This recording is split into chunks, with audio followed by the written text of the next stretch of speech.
De la même manière, on ne se demande jamais est-ce que les retraités coûtent trop cher au budget de l'État. Imaginez ce que ce serait si on disait tiens, finalement, les retraités coûtent très cher au budget de l'État, peut-être qu'il va falloir commencer à envisager des euthanasies massives à partir d'un certain âge parce que ça commence à coûter trop cher. Ça serait un scandale si on proposait quelque chose comme ça.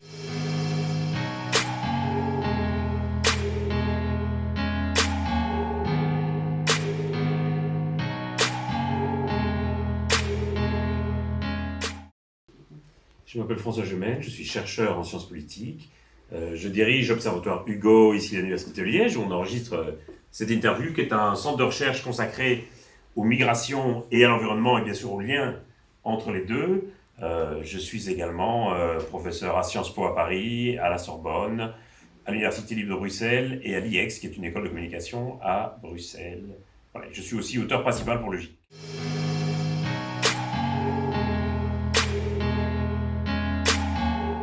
Certainement pas. Je dirais même que c'est une des dernières destinations des immigrés. Alors bien entendu, il faut voir de quels immigrés on parle. L'Europe est la première destination des immigrés européens. C'est-à-dire que pour toutes les régions du monde, les gens ont plutôt tendance à migrer dans le pays d'à côté, parce qu'ils veulent rester proches de chez eux, de leur famille, aussi parce que la migration coûte beaucoup d'argent et implique beaucoup de choses. Et donc, quelle que soit la région du monde, les gens ont d'abord tendance à se déplacer à l'intérieur de leur région. Et quelque part, ce sont les flux migratoires intercontinentaux qui ont tendance à être l'exception plutôt que la règle. Alors, si on regarde l'immigration en provenance d'Afrique subsaharienne, par exemple, qui est aujourd'hui le gros sujet des débats en Belgique et en Europe, on constate qu'il n'y a que 13% des migrants internationaux en provenance d'Afrique subsaharienne qui choisissent l'Europe comme destination finale. Et donc, c'est une minorité des migrations internationales en provenance d'Afrique subsaharienne. Par contre, ce qui est vrai et ce qui est important à dire, c'est que l'Europe est la destination du monde la plus dangereuse pour les migrants et pour les réfugiés, puisque chaque année, l'Europe cumule entre 50 et 65% des décès de migrants à travers le monde.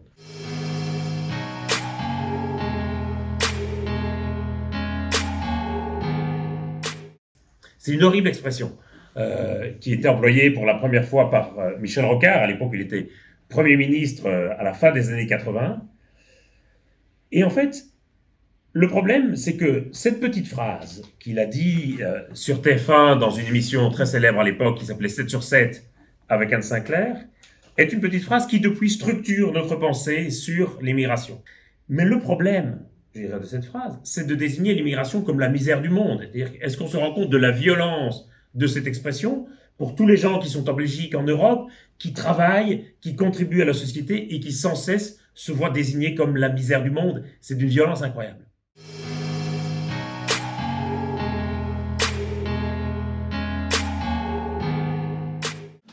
C'est un argument qu'on entend parfois.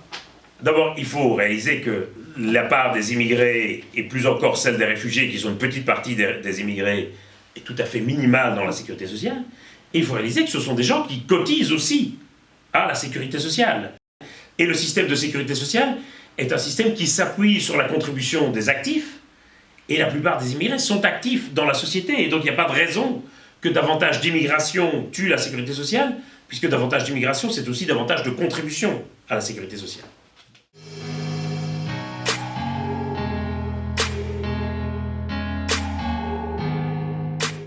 L'immigration, ça coûte très cher. C'est un investissement considérable. C'est parfois des parcours migratoires qui vont s'étaler sur plusieurs mois, plusieurs années. Les migrants vont prendre des risques considérables, vont franchir des centaines et des milliers de kilomètres, vont mettre leur vie entre les mains des passeurs, et tout ça va leur coûter des milliers d'euros. Et ils feraient ça dans l'espoir de toucher quelques centaines d'euros d'allocation familiale en Belgique. Ça ne tient pas. Et d'ailleurs, toutes les études montrent bien que le choix du pays de destination ne dépend pas du tout du niveau d'aide sociale que la personne va pouvoir percevoir dans ce pays. Si encore aujourd'hui des centaines de personnes qui sont massées à Calais, à Grande-Synthe, dans le nord de la France, en espérant franchir la Manche et arriver en Angleterre, c'est-à-dire qu'ils vont quitter un pays où les prestations sociales sont plutôt généreuses, la France, pour aller dans un pays où les prestations sociales sont quasiment inexistantes, l'Angleterre. C'est pas du tout ça qui va déterminer le choix du pays de destination, c'est pas ça non plus qui va bien entendu décider les gens à partir. Mais le problème, c'est qu'on en est convaincu et que donc on est prisonniers de cette théorie qu'on appelle l'appel d'air, c'est-à-dire cette idée que si on améliore les conditions d'accueil, si on améliore les prestations sociales, ça va faire venir plus de gens, alors qu'en fait, pas du tout. Et c'est pour ça que les immigrés sont généralement si mal accueillis dans les pays européens, parce qu'ils ont peur que s'ils accueillaient mieux, eh bien, ça ferait venir plus de monde. Ça n'a aucun sens. Et le problème, c'est que c'est un fondement essentiel des politiques d'accueil.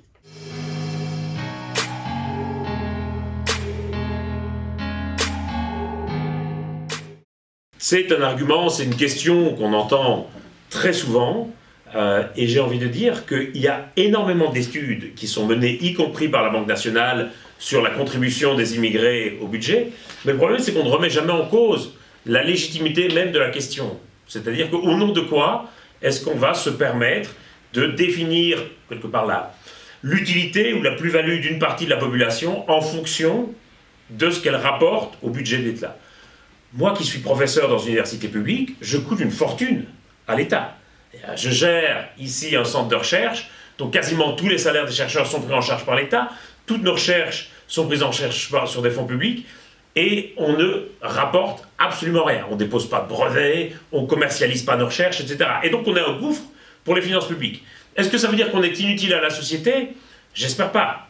L'école, c'est aussi un gouffre pour les finances publiques. Ça veut dire que vous, en tant qu'étudiant, vous coûtez très très cher à la société, je suis désolé de vous le dire.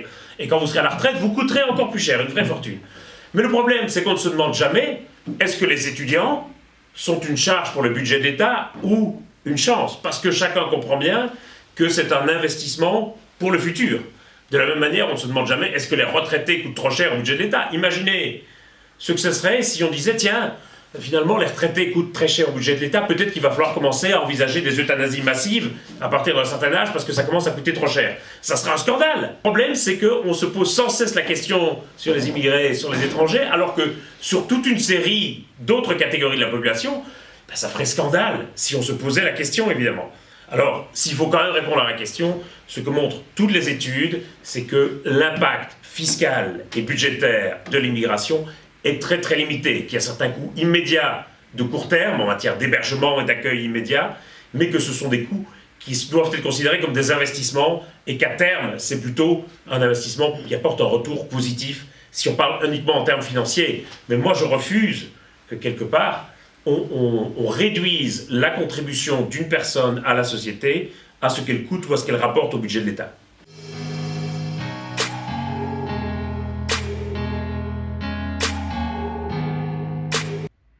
Je ne sais pas comment, en 2022, on peut encore s'imaginer que le marché du travail en Belgique, c'est une sorte de gros gâteau dont il faudrait se répartir les parts. Et la plupart des gens voient encore le marché du travail, le stock d'emploi, comme un gros gâteau, avec une part pour chacun. Et forcément, plus on est nombreux, on se dit, plus la part de chacun va être réduite, et il y en a qui ne vont pas avoir leur part. Mais sérieusement, l'essentiel du marché du travail en Belgique, c'est dans l'économie tertiaire, donc c'est dans l'économie de services. Il n'y a plus beaucoup d'agriculteurs, il n'y a plus beaucoup d'ouvriers sur des chaînes de montage en Belgique. Et donc l'essentiel des gens vont travailler dans le domaine de l'économie tertiaire, donc des services à la personne. Ça veut dire que ce stock d'emploi, en réalité, il va dépendre énormément du dynamisme de la population. Et plus une population va être dynamique, plus il va y avoir de gens, plus il va y aussi avoir de clients et d'utilisateurs de ces services. Et donc, dans une économie tertiaire, en réalité, ce qui dynamise le marché de l'emploi, c'est le dynamisme de la population elle-même. Et puis on constate que les immigrés vont généralement avoir tendance à occuper des postes dans le marché du travail qui sont délaissés par les travailleurs nationaux, qui sont délaissés soit parce que ce sont des emplois très qualifiés, pour lesquels il n'y a pas suffisamment de travailleurs nationaux, et les immigrés vont aussi occuper des postes dans le marché du travail qui sont souvent des postes sous-qualifiés, et pour lesquels ils sont d'ailleurs souvent surqualifiés, surdiplômés. Mais on va trouver énormément d'immigrés dans les secteurs de la construction, dans les secteurs de l'ORECA, dans les services de gardiennage et de surveillance, dans les services de soins à la personne. Ça va être des secteurs qui vont dépendre très largement d'une main-d'œuvre étrangère. Et donc, en réalité, il peut y avoir concurrence entre les immigrés eux-mêmes sur le marché du travail, mais pas entre les travailleurs immigrés et les travailleurs belges. Ça, c'est important de le dire. Un autre point important à souligner, c'est que le taux d'entrepreneuriat est beaucoup plus fort chez les immigrés, y compris chez les réfugiés, chez les travailleurs nationaux, parce que les gens qui viennent arrivent généralement avec un projet économique, ils doivent absolument faire rentrer de l'argent pour en envoyer une partie à leur famille, Et donc le taux d'entrepreneuriat est beaucoup, beaucoup plus élevé. Donc il y a aussi beaucoup d'immigrés qui vont se créer leur propre emploi et qui vont donner de l'emploi aux travailleurs belges.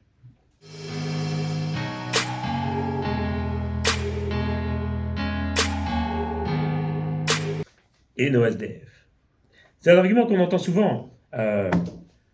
Les gens ont souvent tendance à opposer différentes catégories de la population qui doivent recevoir des aides.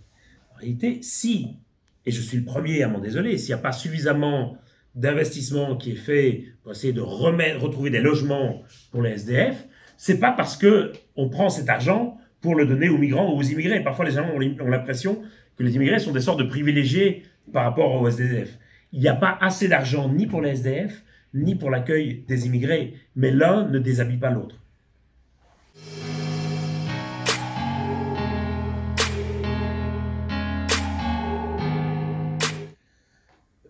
Parce que c'est un sujet compliqué.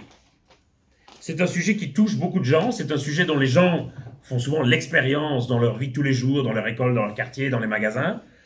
L'autre raison pour laquelle il va y avoir beaucoup d'idées reçues, je crois, c'est parce que les gens ne vont pas parvenir à avoir une vision globale des migrations. C'est-à-dire que les gens ne savent pas très bien pourquoi les gens se déplacent au départ au Moyen-Orient ou en Afghanistan ou en Afrique. Les gens vont voir uniquement les choses par rapport à eux, par rapport à leur nombril. Les gens vont voir ce qui se passe dans leur quartier, dans leur école, dans les magasins près de chez eux. Et donc, ils vont se construire une sorte de réalité du monde qui vont avoir tendance à projeter sur la globalité du monde, alors que ça ne concerne que leur situation personnelle. Et c'est pour ça aussi que c'est très très difficile d'aller à l'encontre des idées reçues, parce que les idées reçues correspondent souvent à des perceptions subjectives de la population.